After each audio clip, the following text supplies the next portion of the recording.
So my friend Leah had asked about some pointers for doing a couple of different inversions or arm balances. So I'm gonna do a little one on crow, Bakasana, which is one of the more fundamental arm balances. And really, once you can get crow, or at least the concepts of crow, it can make a lot of the other poses much more accessible. The misconception about crow and most arm balances is that everybody thinks it's your arm strength. It's not. It's your strength through the core. I honestly did crow probably wrong for several years, and only because I had the upper body strength to get myself to be elevated, but I wasn't using my core. So I was dumping into my hands, dumping into my shoulders, and over time it would become really uncomfortable. So I'm going to show you how to do crow on your back first. It's a great trick I learned from one of my teachers, Coral Brown, and I think it helps you with the shape of crow quite a bit. So you come down towards your back.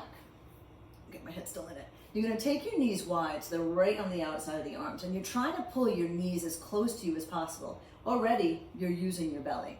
Now, try to let your feet touch. It doesn't have to be like a major wrap. It might just be your toenails basically touching, but squeeze your feet together. Then squeeze your arms on the outside of your legs. I said that backwards. Legs on the outside of your arms. Now, you can take your hands behind your head if it bothers your neck, or you try to reach your arms forward, just like you're standing on your hands. Then pull your knees back towards your shoulders, squeeze your feet towards each other, and then try to pull your belly back and down.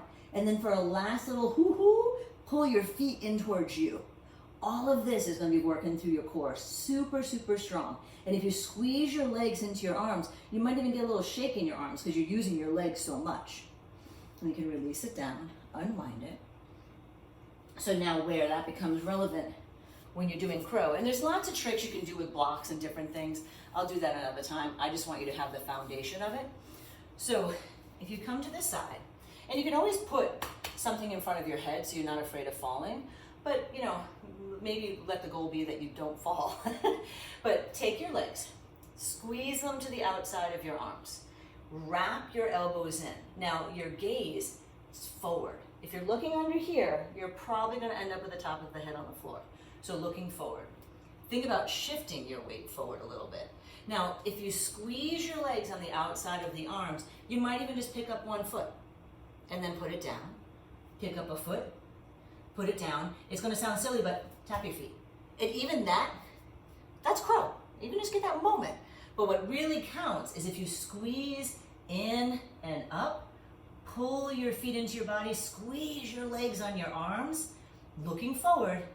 You can feel super strong and steady there, and you can stay there quite a long time. Now, what I meant when I said people will tend to use their arm strength, sometimes people will be here, and they're really just getting lucky because their arms are strong enough to hold them.